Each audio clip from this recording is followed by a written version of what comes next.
The Galactic Council had never been more unanimous in their decision. War. Total war. Against the humans. They had debated for decades, argued over strategies, and even attempted diplomacy, but it always ended the same way, with humanity ignoring them. Not defying them. Not resisting them. Simply ignoring them.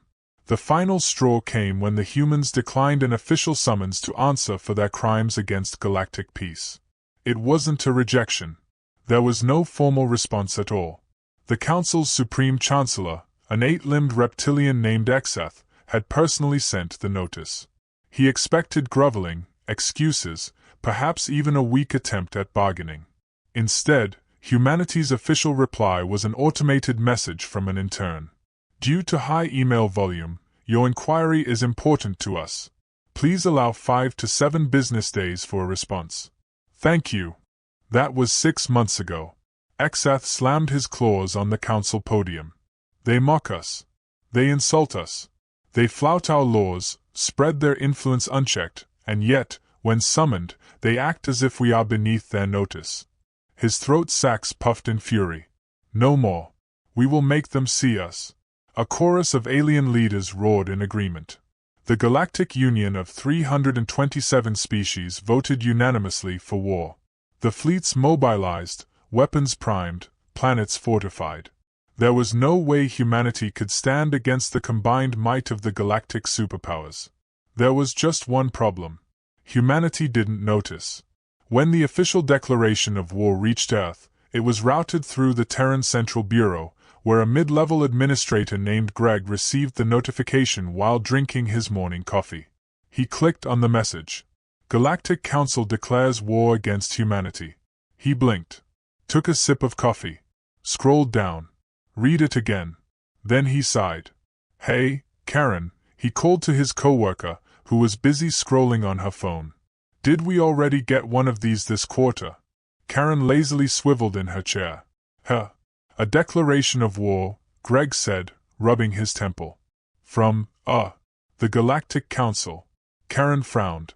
Wait, the lizard guys again? Didn't they do this last year? Greg scrolled through his email. Yeah. And the year before. And the year before that. Karen groaned. God, they need a new hobby. Just auto-reply and file it under non-priority. Greg hesitated. You sure? This one looks aggressive. Karen rolled her eyes. Okay, what's the worst they've ever done? Greg sighed and pulled up a historical incident log. He skimmed through the past 10 years. Let's see. One time, they embargoed us. That lasted a week. We didn't even notice. Karen snorted. Oh, and there was that time they tried a planetary blockade against Mars. Turns out, Mars is completely self-sufficient and didn't need anything from the Galactic Union. They gave up in 2 months. Karen giggled. Right. And what about the, great economic sanctions? Greg smirked. Oh yeah. They tried to ban intergalactic trade with us. But since humans already had their own trade routes and were selling tech to their enemies, the sanctions hurt everyone except us. Karen burst into laughter. Right. And, wait, what about that one time they tried to invade? Greg grinned. Oh, you mean the Battle of New Australia? The one where the invasion force landed in the middle of a rural Australian town and got their asses handed to them by a bunch of angry farmers with hunting rifles. Karen wiped tears from her eyes. Good, that was embarrassing for them. Greg sighed and clicked auto-reply. Thank you for your message. Due to an overwhelming backlog, your war declaration will be reviewed in the order it was received. Please expect delays. Then he filed the email under spam. A few weeks later, aboard the Exalted Wrath, the Galactic Council's flagship, Admiral Nix of the Krell Dominion stood on the command deck, reviewing the war strategy. Have the humans surrendered? Asked High General Zora, an 8-eyed arachnid commander. Nix hesitated. No. Zora frowned. Then did they issue a formal response? Nix cleared his throat. Well, they technically responded. It was an automated message about delays due to backlog. Silence. The general's mandibles clicked in confusion. What backlog? Nix sighed. We don't know. They just don't seem to care. Zora exhaled in frustration. Fine. Then we strike first. Let them see our might. We will burn their worlds and make them kneel. Nix nodded. Agreed. We've already launched preemptive attacks against key human colonies. Our forces are engaging them as we speak. Zora's eyes gleamed. And? How are they responding? Nix hesitated. Then, awkwardly, he pulled up live footage. The first screen showed an assault on Europa Station. The alien forces had landed with overwhelming numbers, expecting fierce resistance. Instead, the human workers had called security. Security, who were just bored, underpaid station guards, were casually tazzing the invaders and escorting them to a holding cell. Zora twitched. What is happening? Nix turned to another screen. This one showed a siege on Lunar Base. The aliens had fired upon the human outpost, expecting a swift planetary assault. Instead, the humans filed an insurance claim. Zora's mandibles clenched. You mean, they're not fighting back?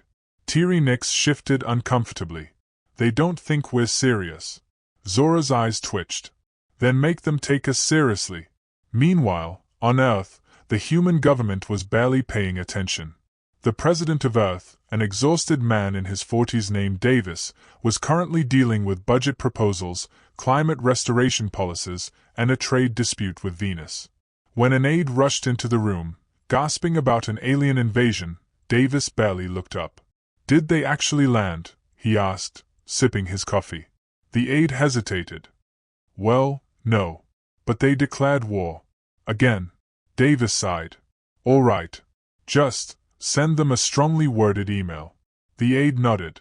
Understood. Should I also forward it to the spam department? Davis waved dismissively. Yeah. Put it in the queue.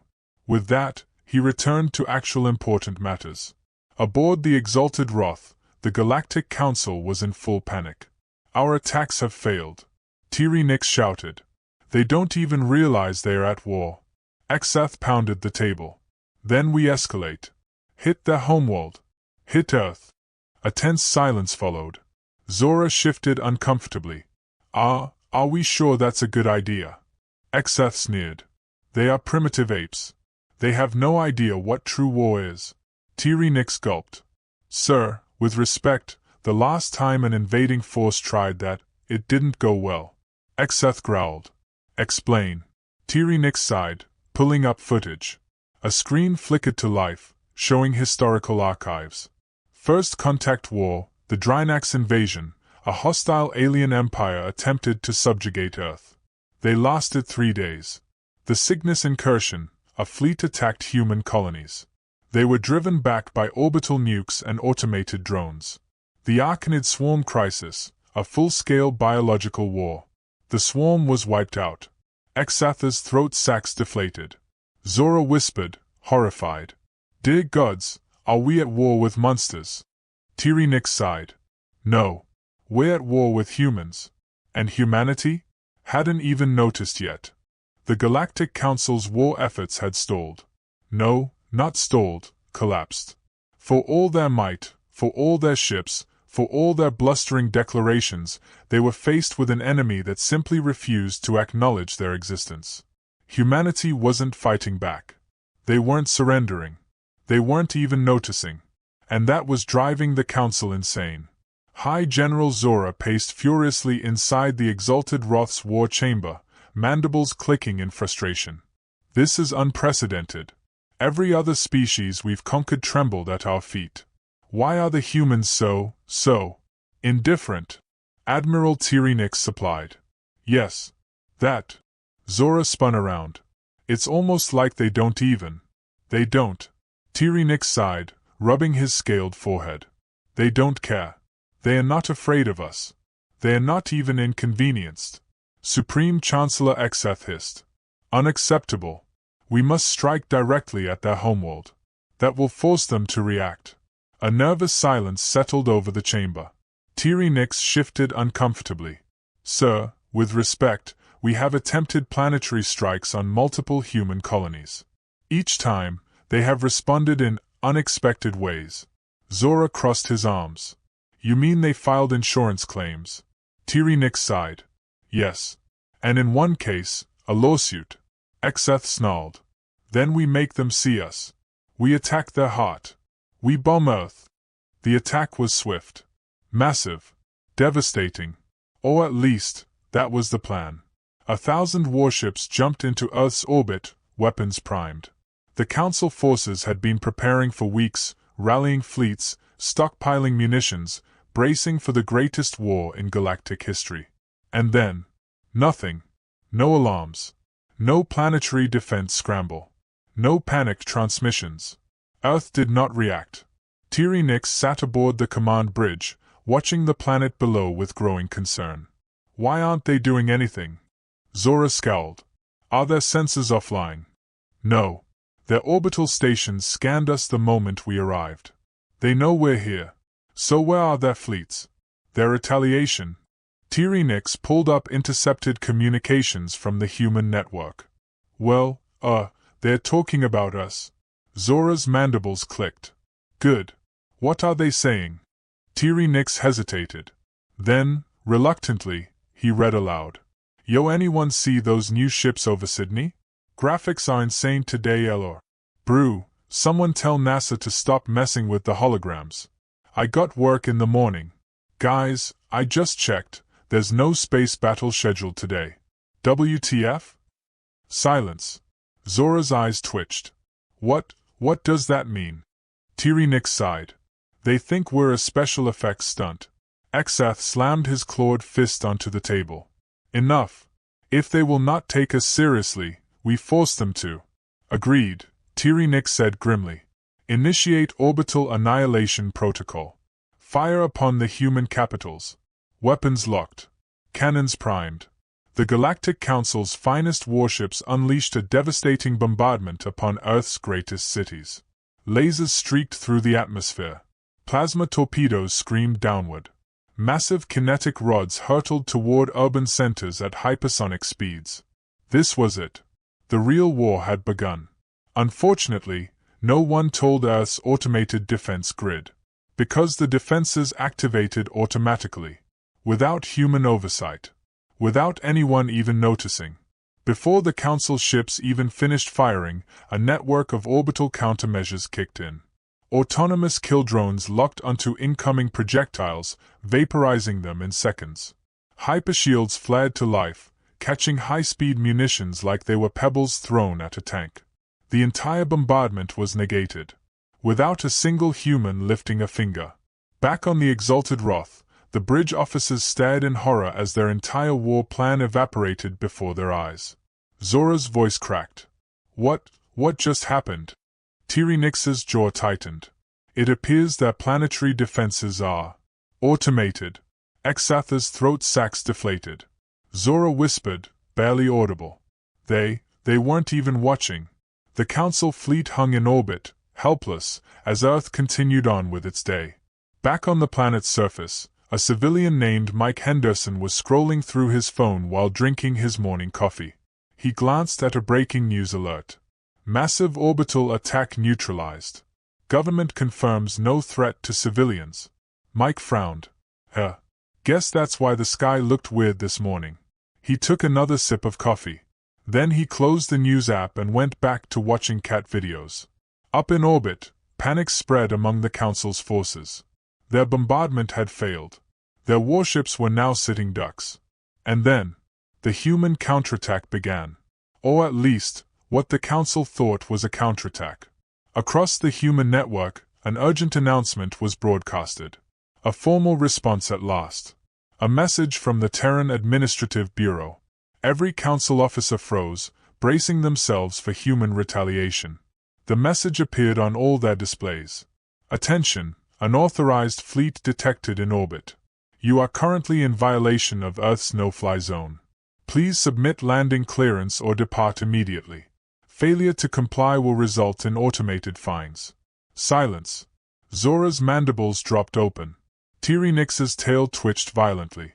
Exeth stared at the message. Then, slowly, he scrolled down. There it was. A fine. The Galactic Council's fleet had been fined for violating Earth's airspace. Zora sputtered. This is mockery. Nix shook his head, voice hollow. No. This is bureaucracy. Exatha's eye twitched. I refuse to accept this. The message updated. You have been automatically charged 500,000 credits. Non-payment will result in further penalties. Zora clutched his chest. They are charging us. Nix was pale. And they just deducted it from our accounts. Exath choked. They what? Nix gulped. The humans control half the galactic banking infrastructure. All transactions run through their AI systems. Another notification popped up. Warning, continued unauthorized presence will result in additional fines. Zora gritted his mandibles. What do we do? A long pause. Then Exath slumped into his chair. We leave. Zora snapped his head toward him. What? We're at war. Exath let out a slow, shuddering breath. No. We tried to be at war. His claws clenched. But they never joined us. A tense silence filled the bridge. Then, quietly, the fleet retreated. Back on Earth, Mike Henderson got another notification. Foreign vessels have exited orbit. Violation fines successfully processed. Mike shrugged. Cool, he muttered. Then he finished his coffee and went back to work. The Galactic Council's war had officially turned into a bureaucratic nightmare. Their bombardment failed. Their forces retreated. And worst of all, they had been fined into submission. But the war wasn't over. At least, not according to Supreme Chancellor Exath. No more bureaucracy. No more pointless diplomacy, he growled, slamming his claws onto the war table. We will show these humans true war. The council officers exchanged nervous glances. They had already tried fighting humanity. It hadn't worked. The problem wasn't humanity's strength. It wasn't their technology. It was something far, far worse. They simply didn't care. They treated war like an inconvenience. Like a mild irritation. Exatha's slit-pupiled eyes burned with determination. Our mistake was trying to engage them through conventional warfare. He bared his fangs. We need to change tactics. We will not fight their fleets. We will not battle their soldiers. He leaned forward. We will strike at their heart. A hushed silence fell over the War Council. Admiral Nix swallowed. You mean? Yes. Exatha's tail flicked. We are going to infiltrate Earth itself. The infiltration plan was bold. Reckless. It was also the single dumbest decision in galactic history. But the Council didn't know that yet. They deployed their best operatives, their stealthiest assassins, their most elite spies. They would sow chaos from within. Strike at human leadership. Cripple Earth's infrastructure. It was a perfect plan. Until they actually got there. The first team of infiltrators landed in New York City. The capital of Earth's economy. The beating heart of humanity's trade and finance. Their mission? Cripple the stock market. The operatives, a team of highly trained Inari saboteurs, infiltrated the New York Stock Exchange. They hacked into human systems, uploaded a virus, and prepared to collapse the global financial structure. A brilliant, devastating attack. And then, nothing happened. One of the saboteurs, a sleek-furred Inari hacker, frowned. Something's wrong. Their team leader, a scarred veteran named Excal, scowled. What do you mean? The hacker frantically typed. The virus, it's not affecting anything. Excal's mandibles clicked in frustration. What? That's impossible. What's stopping it? The hacker paled. It's already broken. Excal's eyes widened. What? The hacker gestured at the human financial system. It was collapsing on its own. Without their interference. Excal stared at the screens, horrified. What is wrong with this planet? The hacker trembled. Sir, they do this to themselves. Every day. And they just keep going.